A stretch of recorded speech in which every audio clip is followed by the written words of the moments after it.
A lição de terça-feira, 13 de agosto, ela relata aqui o monte e a multidão. É interessante estar no contexto todo geral de Marcos, né? Capítulo 9. Nós vamos aqui ter uma noção geral aqui de um resumo de Marcos 9, capítulo 1, né?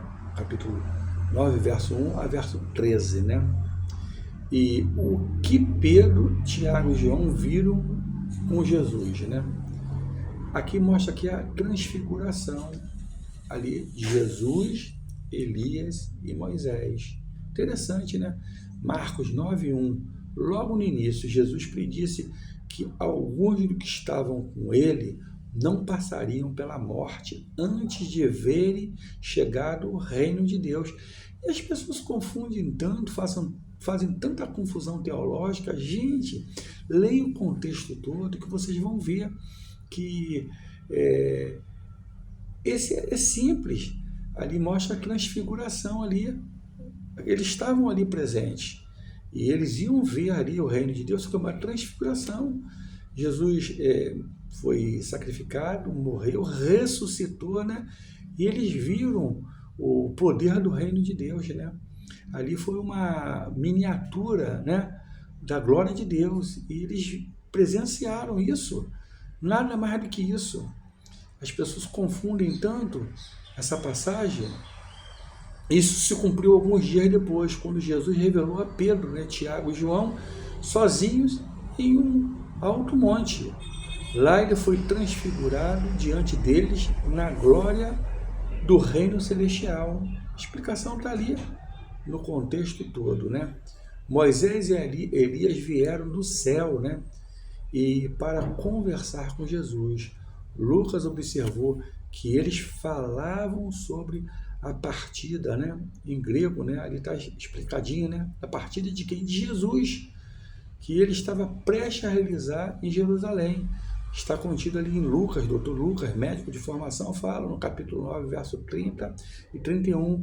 Assim, essas cenas da glória estão ligadas à morte de Jesus. Olha só.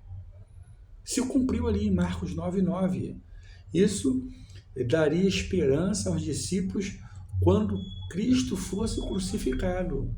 Isso ali foi uma fortaleza espiritual que antevez ali para poder mostrar a eles, para eles poderem suportar aquilo que estava prestes a acontecer. Ao descer o monte, na manhã seguinte, os 3 discípulos perguntaram a Jesus sobre a vinda de Elias. Olha só como eles estavam totalmente equivocados. É provável que essa ideia estivesse ligada à expectativa de que Elias reapareceria antes do Messias. E a palavra fala ali, ó, claramente, Jesus respondeu que Elias já tinha vindo. Quem é esse Elias? Era João Batista, que preparou o caminho para Jesus. Interessante, né? Como eles haviam matado João Batista, Jesus seria a mesma coisa morto, mas ressuscitaria depois de 3 dias. Depois da noite da glória, o cenário no sopé da montanha estava um caos. Ali em Marcos 9, capítulo 9, verso 14 a 29, relata claramente: os 9 discípulos não conseguiram curar um menino possuído por um demônio. Quando Jesus entrou em cena, todos correram ali para ver, né? A história descreve o poder não fala o poder, é a força do demônio sobre a criança. Jesus parece demorar perguntando sobre os detalhes da situação. Isso foi demais para o pai, que deixou escapar. E ele fala ali a dúvida, se tu podes, olha só, Marcos 9, 22, se tu podes fazer alguma coisa, faça, tenha compaixão de nós e ajuda-nos. Marcos 9, 22. Jesus falou para ele claramente, né? Jesus respondeu à expressão da dúvida dele e disse em outras palavras, o que você quer dizer com isso, né? Se eu posso, eu sou o Deus Todo-Poderoso, Filho de Deus, Marcos 9, 23, né? De repente, como um relâmpago, o pai viu que não era apenas o filho que estava com problema, né?